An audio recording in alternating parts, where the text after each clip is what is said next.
आप सभी का आज के सेशन में बहुत बहुत स्वागत है। और ये बहुत ही प्यारा सा क्वेश्चन आपके सामने रिप्रेजेंट हो रहा है और मैं चाहूँगा कि पहले आप इस क्वेश्चन को कीजिए और इस क्वेश्चन को स्टार लगा ही लीजिए। ठीक है, तो करिए ज़रा इस प्रश्न को, देखिए क्या कह रहा है। आइए देखते हैं। दिया हुआ है कि इफ़ मतलब एक सेट x दिया है और ये इसकी टर्म्स एंड कंडीशन है। यहाँ पे कहा है कि इसमें जो n शामिल हो रहा है वो नेचुरल नंबर में है। ठीक है, बड़े आराम से पढ़ना है। y इज इक्वल टू दिया है कि y is equal to 9 n-1 n belongs to natural number. ठीक है, ये है, दो सेट दिया है और आपसे पूछा है कि बताना है आपको x union b, x union y बताना है कि ये किसके बराबर होगा। ठीक है, और यहाँ पे आपके तीन ऑप्शन हैं और एक ऐसा ऑप्शन है जो कह रहा है कि नन ऑफ दिस। तो जब भी ये ऑप्शन हो थोड़ा सा आपको सावधान रहने की ज़रूरत होती है। ठीक है, आइए समझते हैं कि कैसे इस प्रश्न को हमें करने की ज़रूरत है। देखिए, एक तो तरीका है कि आप ये जो x है इसके लिए टेबुलर फॉर्म में लिखिए, y के लिए भी उसका आप टेबुलर फॉर्म में लिखने का प्रयास कीजिए। ठीक है, और थोड़ा सा आपको स्मार्ट बनने की भी ज़रूरत है। जब y के लिए आप देखेंगे तो ये है क्या, एक्चुअल में 9 पहले ही लगा है, तो 9 इंटू आप देखेंगे तो n-1 है और n लेना कहाँ से है, तो आपको n लेना है नेचुरल नंबर से। तो आप यहाँ कह सकते हैं कि यहाँ जो भी आपको मिलेंगे, जो भी इसकी एवज में चीज़ें आएंगी 0 से स्टार्ट होंगी और इधर सब 9 का मल्टीपल ही मिलेगा। मल्टीपल माने गुणज, यानी कि 9 आएगा, 18 आएगा, 27 आएगा, इस तरीके से बढ़ता रहेगा डॉट डॉट करके। तो ये y का तो काम बहुत आसान है। लेकिन जब आप इस x के लिए जाते हैं तो क्या देखते हैं, यहाँ जब n इज इक्वल टू 1 रखते हैं तो देखिए 1 रखेंगे तो यहाँ 4 हो जाएगा, यहाँ -3 हो जाएगा और यहाँ -1।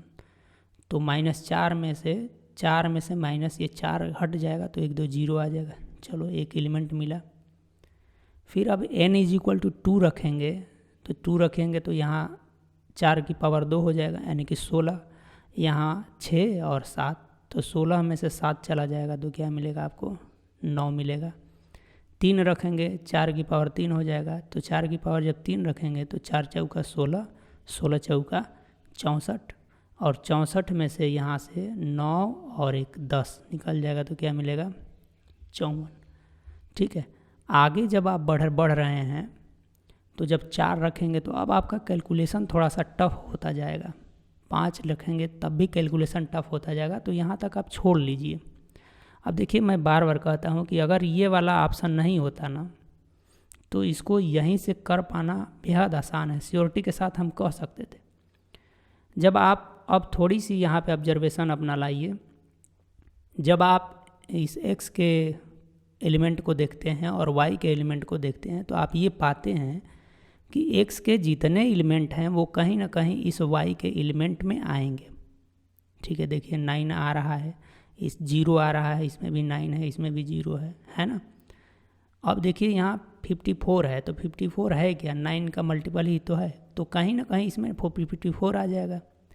लेकिन देखिए एक स्टेप इसको और लिखिए, 18 लिखेंगे, है ना, 27 लिखेंगे, 36 लिखेंगे, तो ये जो y है वो तो x में नहीं शामिल होगा क्योंकि 18 इसमें नहीं आएगा। अब जितनी भी वैल्यू आएगी वो 54 से बड़ी आएंगी, 27 नहीं आएगा, 36 नहीं आएगा, है ना।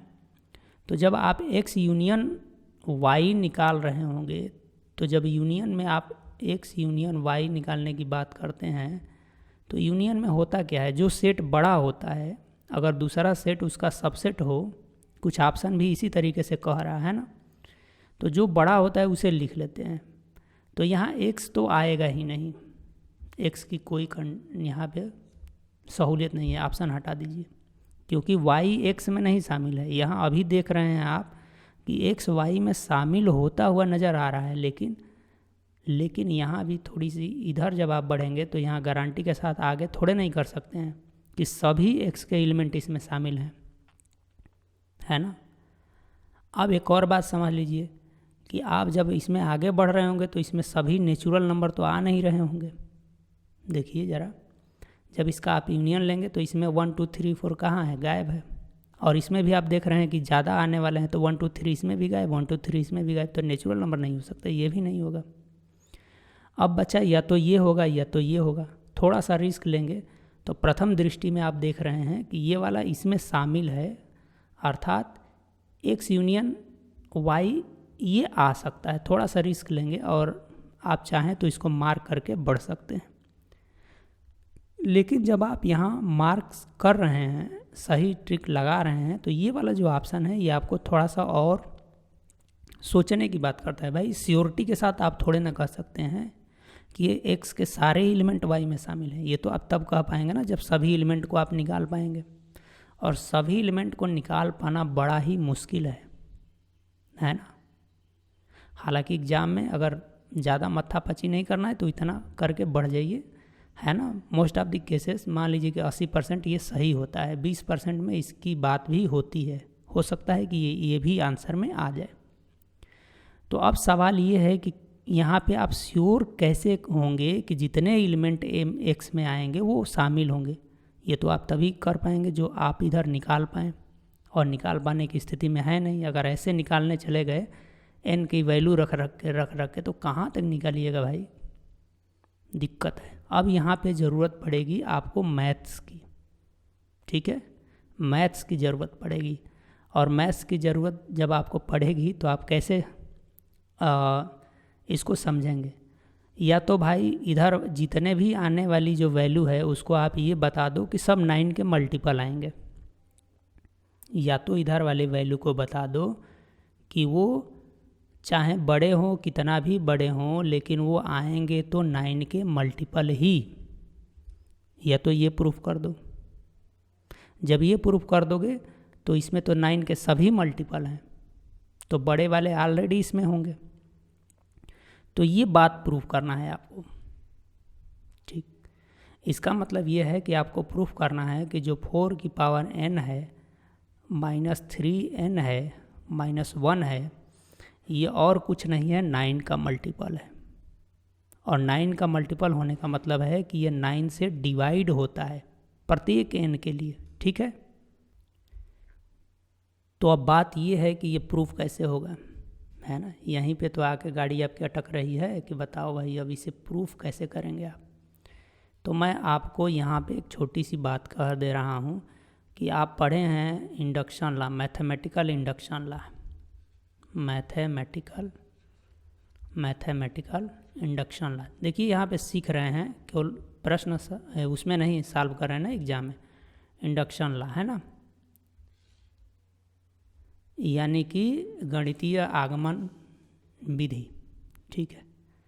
तो उसमें आप इसको प्रूफ करते हैं। थोड़ा सा मैं आपको क्लू दे दूं और आपके लिए ही वर्क छोड़ूं कि आप जाके उस बात को समझिए और एक बार अप्लाई करके इस पे देखिए, है ना। तो उसमें होता क्या है कि आप देखते हैं कि अच्छा ये जो बात है, यानी इसके लिए यदि देखें कि ये 9 का मल्टीपल है तो आप पाएंगे कि अच्छा n बराबर 1 के लिए बात सही है, n बराबर 2 के लिए भी बात सही है, n बराबर 3 के लिए भी बात सही है ना, सही है। तो आप मान लेंगे, आप कैसे प्रूव करेंगे कि n के लिए भी ये प्रत्येक n के लिए सही हो। तो यहाँ पे आप मान लेते हैं कि n बराबर k के लिए भी ये बात सही है, n बराबर k के लिए भी ये बात सही है, और उसके हिसाब से इसको चेंज करते हैं। फिर आपको देखना होता है, इसका मतलब कि ये बात k+1 के लिए भी सही होनी चाहिए, और यदि यह k+1 के लिए सही हो जाती है तो हम कहते हैं कि ये प्रत्येक n के लिए बात सही है। यही है आपका ये इंडक्शन लॉ। तो जाइए और इसको थोड़ा सा अपना वर्क कीजिए, करके मज़ा भी आएगा और आप इस बात को समझ भी जाएंगे, ठीक है। बाकी कॉम्पिटिटिव एग्ज़ाम में आप इसको मार्क करिए, यही इसका राइट आंसर है। लेकिन यहाँ पे जब मैं बार बार कहता हूँ कि जब ये ऑप्शन होता है तो थोड़ा सा ज़्यादा एफर्ट डालने की ज़रूरत पड़ती है।